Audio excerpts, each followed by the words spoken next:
All right, let's bring in Sheriff David Clarke. Sheriff, sorry for the delay. Great to have you with us. We are by phone. Ox was just talking about you a little bit earlier. America's Sheriff, former Sheriff of Milwaukee County. Sheriff Clarke, our discussion in the last 3 hours here, the show, has been centered around two things: the Epstein files and immigration, and these 20 million that got here illegally, and some of our Republican brethren getting weak-kneed about the midterms and the optics, and they think we shouldn't really do anything with them, and they pick strawberries, and the economy would collapse, and we'd all die if they get deported. That seems to be the argument. Weigh in on this, Sheriff. Well, let's start with the Epstein files. This could have been avoided by just releasing all the damn files in the first week after President Trump was sworn in, like they said they would do. And once they went back on that, they took on a problem that wasn't theirs to begin with. This goes, as you know, and your listeners know, your viewers know, this goes back to the George W. Bush era. The first prosecuted Epstein and gave him a sweetheart deal. And then later on, I think it was under the Obama administration, but don't hold me to that, but he was charged and convicted again. And we've been through, like 3 or 4 presidents dealing with this Epstein. Don't make a problem yours that isn't yours to begin with, is my motto. All right? And everybody, when I say everybody, I should be a little more clear on that. All of these people who want to make this claim about national security, they do that every time they want to scare the American people. Okay? This is the national security. Markets will roil if we do this, so on and so forth. It's that sky is falling rhetoric that is just simply not true.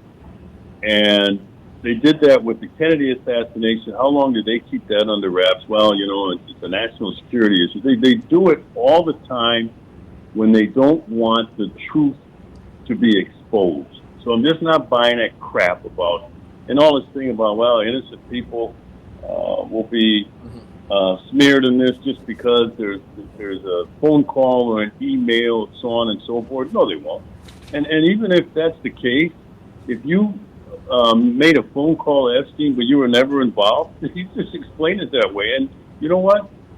You got to let the chips fall where they may. What's in the best interest here? Some guy whose reputation might be smeared a little bit, or protecting these underage victims here of this sleazy guy. And I couldn't understand why the Trump administration wanted to make this their problem. I don't understand that, John. Now, on the other thing, on the illegal immigration, I applied the how do you eat an elephant model to this. One spoonful at a time. You got to break this thing down into workable parts, because there's a lot of moving parts. The HB1, for instance, you got the people overstaying their visas. That's another problem. You have the people who come in the right way and apply for whatever. The process takes too long. But the people who are here illegally, using our schools, using our healthcare system, committing crimes, it's costing the United States $180 billion a year for illegal immigration. So I don't want to hear about this. We start to believe these platitudes. Well, they're doing jobs no Americans want to do. What do you mean no Americans want to do? We have 48 million people on the food share program. I came from an era as a young boy growing up where the old saying was, you don't work, you don't eat. We have a lot of able-bodied people in this country who simply won't work. Instead, they're living off the largesse of the government. The food programs, for instance, the healthcare system, for instance. You got to kick those people off of there and tell them, go to work. Here's the jobs. Go down to Arizona. Go to California. The farmers need you down there. I'm tired of this crap about they're doing the jobs that Americans won't do. What about the E-Verify program? That's another aspect of this. You have a lot of corporations that are hiring people they're not supposed to hire. When I mean not supposed to, it's a violation of law, and they're getting away with it. So all this crocodile tears that I'm hearing out of this, well, They've been here for 30 years. I'm not saying we kick somebody out who's been here for 30 years, who's never been to their home country. We're not talking about those people. But the fact is, the ones that are here, many of those 20 million, are using our healthcare system. Our healthcare system is under siege.